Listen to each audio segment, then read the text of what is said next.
Donc là, tu vois, je lui réserve le meilleur resto. Je lui dis, écoute, prends le plat que tu veux. Donc la fille, elle se met bien. Et tu sais ce qu'elle fait? Elle me plante au milieu du repas. Yes! Quoi? Ah, c'est bon. 460 € pour changer des plaquettes de frein et un pneu. Non, mais le mec il est au top. L'année dernière, j'avais payé le double chez mon garagiste. Ah, mais c'est super cher. Moi, à ce prix-là, je te change tout. Les 4 pneus, la voiture, enfin tout. Ah, d'accord, tu te prends un peu pour monsieur bricolage, quoi. Non. Bon, ok, si toi aussi tu as peur d'aller au garage, que tu ne sais pas trop comment faire, que tu es un peu méfiant, t'inquiète pas, Léo et moi, on va te donner 5 conseils pour aller chez le garagiste. C'est parti. 5 conseils quand on va chez le garagiste.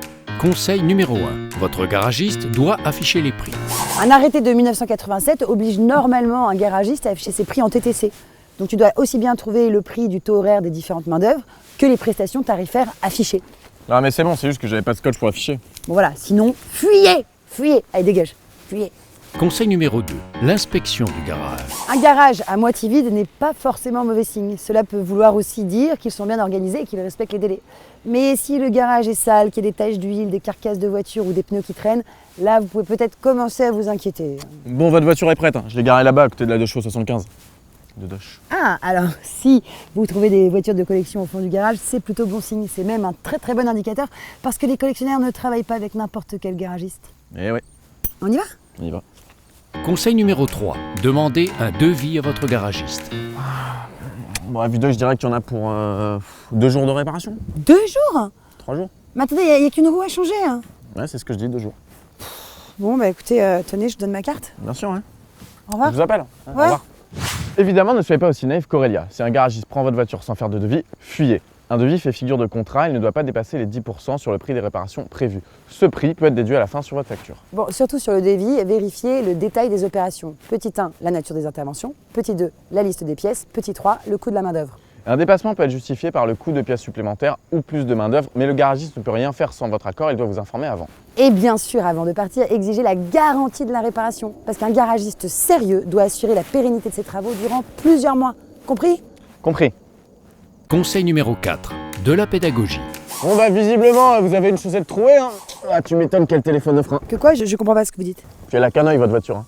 Et vous ferez attention parce qu'elle a le nez qui coule aussi. Je comprends toujours pas là. Vous devez pas être une épée, ma bonne dame. Mais je comprends pas, parle français! Non, mais je disais que votre pneu il est usagé, hein, vos plaquettes de frein elles sont mortes. En plus, votre radiateur il fuit, hein, puis je vous ai mis un petit tag sur votre façon de conduire. Bon, ok, je me casse. Il faudra changer votre joint de culasse aussi. Hein. Tu lasses toi-même! C'est pas une insulte. Hein. Entre leur jargon et leurs termes trop techniques, assurez-vous que votre garagiste soit pédagogue, qu'il prenne le temps de vous expliquer point par point les travaux qu'il va effectuer et pourquoi tout cela risque de prendre plus ou moins du temps. Il faudra changer votre atelier aussi. Chut. Conseil numéro 5. Vérifiez la provenance des pièces et si elles ont bien été remplacées. Pour une voiture neuve, c'est plutôt pas mal de prendre une pièce dite constructeur. En revanche, si vous avez une vieille voiture, une pièce d'occasion ou adaptable fera tout aussi bien l'affaire. En plus, c'est économique. Bah oui, parce que si votre voiture a 20 ans et plus de 200 000 km au compteur, autant mettre une roue d'occasion. Et en cas de doute sur la provenance de la pièce achetée, vous pouvez demander la date de fabrication au constructeur. Oui, et alors pour être sûr que vos pièces aient bien été changées, vous pouvez exiger au garagiste qu'il les conserve afin de vous les montrer. Et oui, parce que ce qui est à vous n'est pas à lui. Bah tiens Aurélia d'ailleurs, en souvenir. C'est votre roue. Ah! Ma roue! Ça fait plaisir de la revoir. Et voilà, cette vidéo est terminée, on espère qu'elle vous aidera. Et si vous avez d'autres conseils à ajouter, n'hésitez pas à les mettre en commentaire sous cette vidéo. On se retrouve très bientôt et surtout n'oubliez pas, Abonnez-vous! salut. Abonne-toi. Vous ferez attention, vous avez qu'un œil, hein. C'est pour ça qu'elle a le nez qui coule. N'importe quoi.